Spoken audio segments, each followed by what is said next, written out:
Understanding pregnancy safety is important not just for expectant mothers, but also those hoping to become expectant. Dr. Wendy McDonald is here to walk us through some important pregnancy safety tips. I'm always surprised at the number of people that as soon as they find out they're pregnant or they want to get pregnant, they haven't really talked this over with their OB-GYN. Yeah. Why is that? I think it feels like the thing that people just do, and it just happens, and it's beautiful, and probably social media plays a role into that too. And it is beautiful, but it can also be really dangerous. So we have to be aware and informed about the symptoms and signs of problems. So, I mean, I had a twin pregnancy and I was geriatric, so I got a lot of medical care, but I think a lot of people don't realize the level of care that they need. First of all, geriatric is a terrible term. That's the first thing. Get rid of it. That's the first thing. Okay? Yes. But you're right. And then so many people joke, like, I just want to have 2 babies, get 2 out of the way. I'm like, do you? You don't know. That's a lot. I mean, it's good when you have it and when everything is safe, but it can also be very high risk. Yeah. So what is it that people need to understand? Is it just to go, because they think, oh, going to the doctor and all she's going to do is look at me and take my blood pressure and just, look me over and everything's going to be okay. But is that? Well, here's the thing. When we talk about like maternal death rates and mortality and morbidity, that sounds like such terrible terms. But we have to talk about like what causes the deaths, what leads to them. And oftentimes, like more than 20% of the time, it's heart disease and it's high blood pressure. People don't necessarily come into the pregnancy with heart disease or high blood pressure. You can be completely healthy and develop those things in pregnancy. Like all bets are off in pregnancy when things, as far as what your body can experience.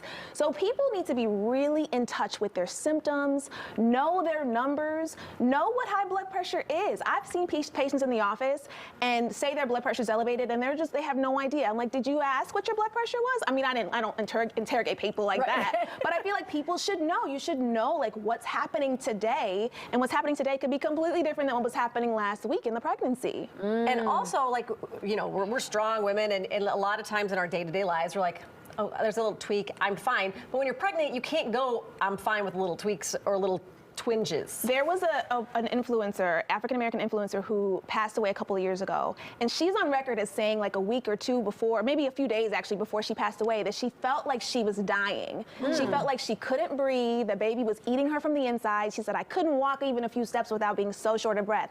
And then a few days later, she passed away. That's so tragic, but you think like, those are the symptoms that you need to call your doctor. You need to talk to your healthcare provider because something could be going wrong. Okay, so I am always surprised the fact that the U.S., probably one of the most advanced countries around, has the worst maternal death rate. Yeah, I mean, why is that and how is that? There are a lot of theories surrounding that. Some of it has to do with access to healthcare. In the United States, not everybody has just free access to their healthcare providers. Some of it has to do with structural racism and implicit bias, and we have to be aware of those as things that can impact anybody's healthcare, provider and patient. So just being like, in tune with, and your providers even knowing that this is something that could impact their delivery of healthcare, the recognition of health issues. Serena Williams had a whole blood clot and had to significantly advocate for herself to be tested and screened. So unfortunately, I think we have a lot of room to grow as a country when it comes to safety in pregnancy.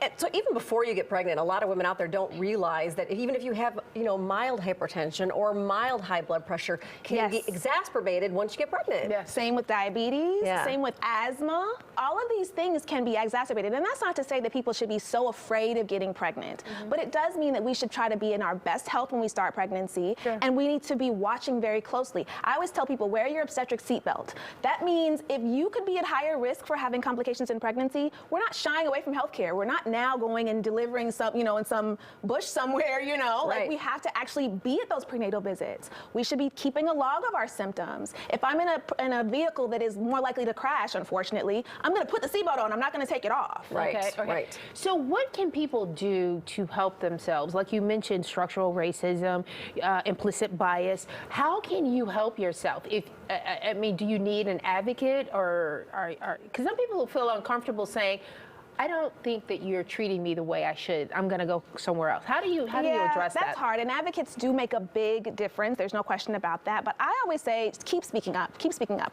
In my practice, if a person tells me that they're having a symptom, and I think it's okay, I think they're fine, I'll reassure them. I'll tell them what's going on. If they tell me again, the second time a person tells me the same symptom, I'm like, you know what? Come in. or go to the, the hospital and be evaluated. Even if I still think it's okay, I'm not going to ignore that second call, even if it sounds like it's fine. Keep speaking up. Don't say, well, I called, they said it was fine. I'm still having these symptoms. Call again. Call another provider. You see what I'm saying? Like, Yes, absolutely. Keep speaking up. So you have great social media tips. She makes the best videos on Instagram, so fun. I understand you have a little performance for us. Oh, Okay, so what's this? This is a rap that I just made for the show, but to kind of drive home the point. Okay, hit it. Okay, I need my beat. Okay, let's kick it. Okay, I hear it. Hey, Mama Mia, I'm an OB doc. I deliver babies, but caring for pregnancy is the thing that I think is real. I should mess it up. Oh my God! Here, you ready? Okay, we're gonna start again. You ready? Okay. Hey, Mama Mia, I'm an OB doc. I deliver babies, caring so carefully for your health and safety. We fight implicit biases, my sisters in fear, but belly shining bright like the diamond Rhea. Checking your prenatal care starts. In the first trimester, the pregnancy's 4 parts, and every birth is natural, no matter your birth scars. Your OB is on TV, they letting her spit bars.